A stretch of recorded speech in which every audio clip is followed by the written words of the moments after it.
নমস্কার বন্ধুরা, আজকে আমি বানিয়ে দেখাবো কাঁচা আমের আমশক্ত। টক ঝাল মিষ্টি কাঁচা আমের এই আমশক্ত 1 বছর পর্যন্ত সংরক্ষণ করে খেতে পারবেন। তাহলে চলুন দেখে নেওয়া যাক আজকের রেসিপি কাঁচা আমের আমশক্ত। দেখুন এখানে আমি কয়েকটা কাঁচা আম এভাবে লম্বা লম্বা করে কেটে নিয়েছি। কেটে পরিমাণ মতন জল দিয়ে দিয়েছি, একটা পাত্রে দিয়ে আম সেদ্ধ করার জন্য বসিয়ে দিয়েছি। আমি একটা ঢাকনা দিয়ে আমগুলো সেদ্ধ করে নেব।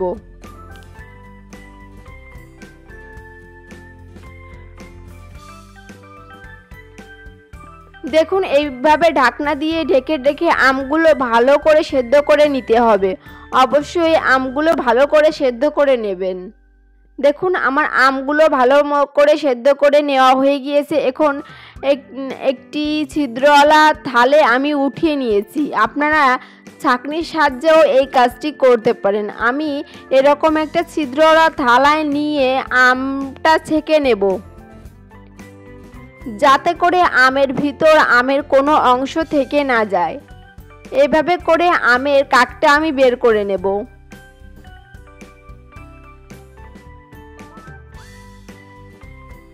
দেখুন আম আমি বের করে নিয়েছি, এর ভিতর কোনো আমের অংশ নেই। এভাবে করে আমটা আমি ছেঁকে নিয়েছি।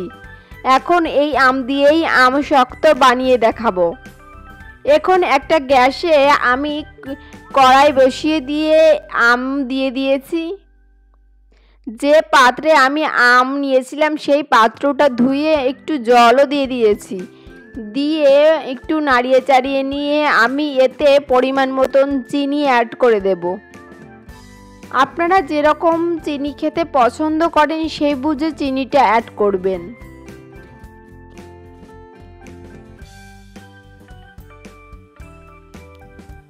দেখুন আমি চিনি অ্যাড করে দিয়ে এখন একটু নাড়িয়ে চাড়িয়ে নিতে হবে। এইভাবে নাড়িয়ে চাড়িয়ে নিয়ে আমের সাথে চিনি ভালো করে মিশিয়ে নিতে হবে।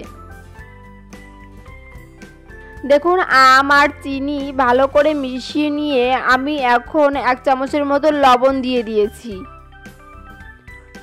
দিয়ে আবারও সব কিছু নাড়িয়ে চাড়িয়ে মিশিয়ে নিচ্ছি।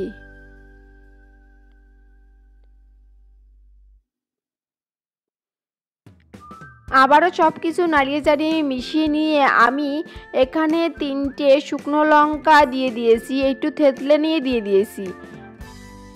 শুকনো লঙ্কা একটু কড়াইয়ে ভেজে নিয়ে খালি কড়াইয়ে ভেজে নিয়ে একটু থেতলে করে দিয়ে দিয়েছি 3টে শুকনো লঙ্কা। যেহেতু এটা টক ঝাল মিষ্টি আমশক্ত হবে তাই অবশ্যই ঝাল দিতে হবে।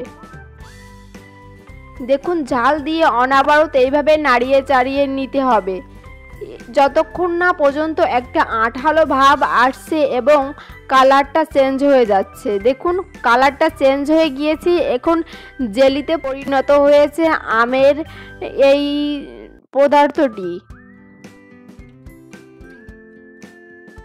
অনবরত নাড়িয়ে চাড়িয়ে নিয়েছি, নিয়ে দেখুন আমি পুরো আমের জেলি বানিয়ে নিয়েছি।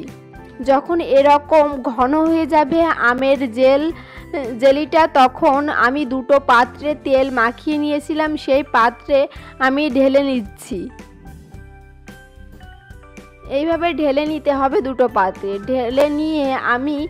ঢেলে নিয়ে চারিপাশটা একটু ঘুরিয়ে ঘুরিয়ে থালের চারিপাশে ছড়িয়ে দিতে হবে। এইভাবে ঘুরিয়ে নিয়ে থালের চারিপাশে ছড়িয়ে দিতে হবে। দেখুন কতটা পাতলা হয়েছে। এইভাবে ছড়িয়ে নিয়ে আমি রোদে শুকিয়ে নেব দুদিনের জন্য।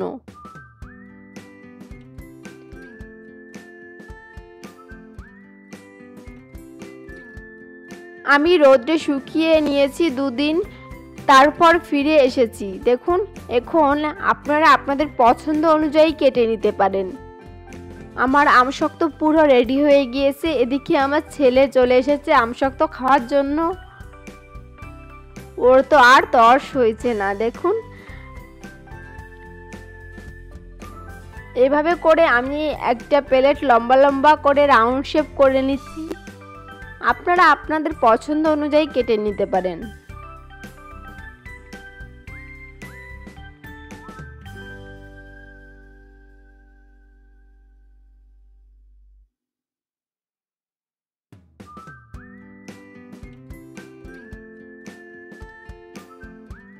চারিপাশটা এভাবে করে একটু কেটে নিচ্ছি, এতে করে পুরোটাই খুব ভালোভাবে উঠে আসবে। এইভাবে করে আমি এই প্লেটটা রাউন্ড শেপ করে আমগুলো কেটে নিচ্ছি, একটু লম্বা লম্বা করে পেঁচিয়ে আমি নিচ্ছি। আর অন্য প্লেট আমি ছোট ছোট করে চৌকো কোনা করে কেটে নেব।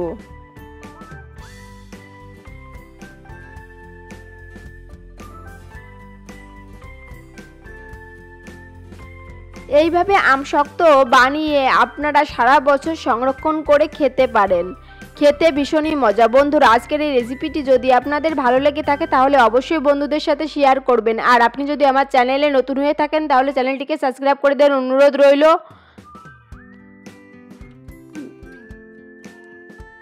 দেখুন কত সুন্দর হয়েছে দেখতে, খেতে ভীষণই মজা। আজকের মতন এখানেই শেষ করছি। ধন্যবাদ সবাইকে।